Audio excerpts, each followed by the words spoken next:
Saudi Arabia has fewer reported cases of domestic violence per capita than the United States of America. Clearly, Saudi culture is more feminist.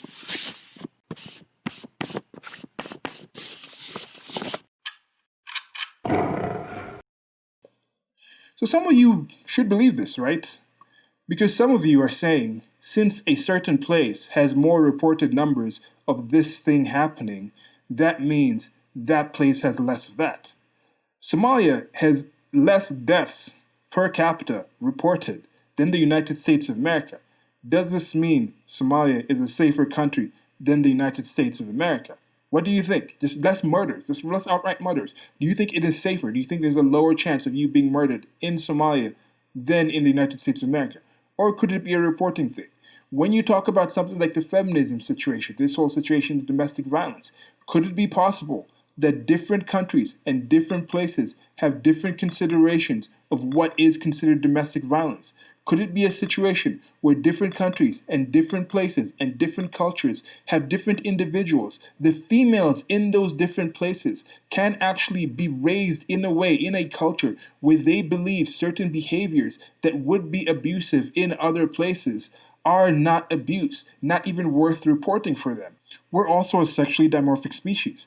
Why is it when I mention domestic violence, we're early leaning towards it being a feminist issue? Are there no men being actually violated? Think about just the people you know. I personally know I used to have a lower standard of the relationships that I would hold myself to.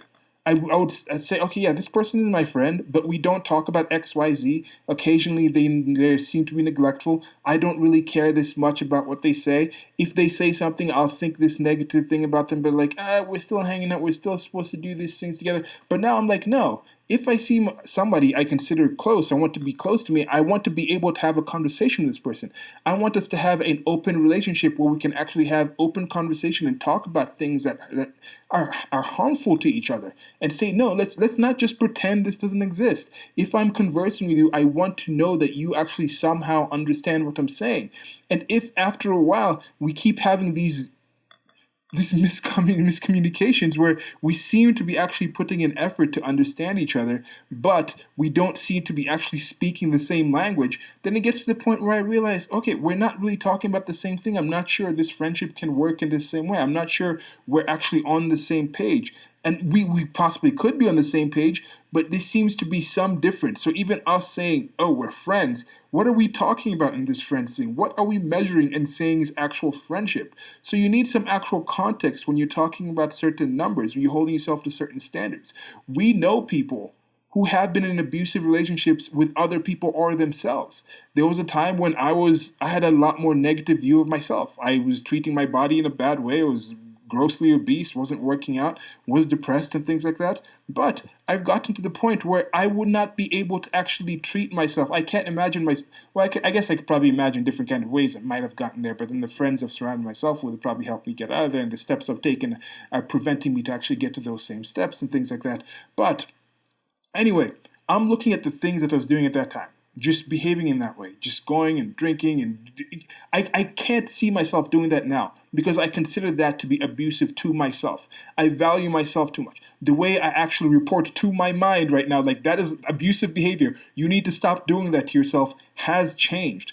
So certain actions that I was doing to myself on the day-to-day basis 10 years ago would be considered abusive to myself now. If I saw somebody else doing those things that I was doing to myself 10 years ago, I would say you are not in a healthy place mentally because I have changed my definition of what health is. I think I've become more accurate. I've come to a more appropriate understanding, realistic understanding of what health is, mental and physical health is. So that's different. So if you looked at me, at the difference, and say, if I was reporting to somebody my level of health back then, I might be treating myself better right now, but there might be more reports because I'm more aware of the harmful things that happen. I may be reporting more things about the world right now that I consider to be negative, not because there's more of them right now than they're negative, but just because my standards of things being good are higher. So again, Saudi Arabia has fewer reported cases of domestic violence per capita than the United States of America. Does that clearly mean that Saudi culture is a more feminist culture? Now look at that when you're looking at numbers with this current pandemic and other things. United States of America just crossed the threshold of 100,000 deaths. They say the threshold. What is this threshold number? Oh, sorry, you're the 99,999th person to die. You're nothing. But oh, the 100,000 threshold. No. A death is a death. If it's bad, it's a death. It's bad if it's 2 deaths. It's bad if it's 1 death. It's bad if it's 10 deaths.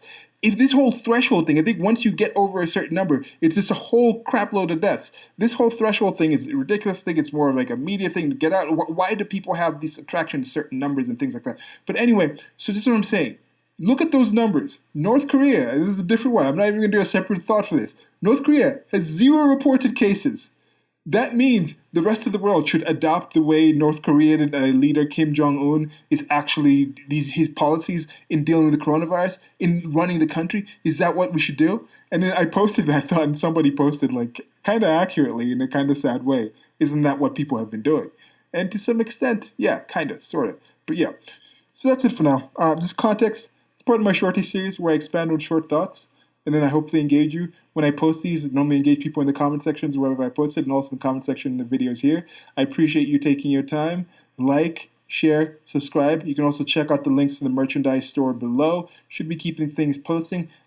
I've gotten a situation where I have videos set up for Wednesdays, Saturdays, and Sundays for the next 2 months that are not time sensitive, and then I'm seeing if I'm going to go to daily post and keep the ones in the middle more time sensitive things. If some topic comes up and I think, oh, this is something I should speak on immediately or as soon as possible, I'll put that during the week. So at least you'll have that. Then I'm considering expanding to a podcast or getting a personal website up.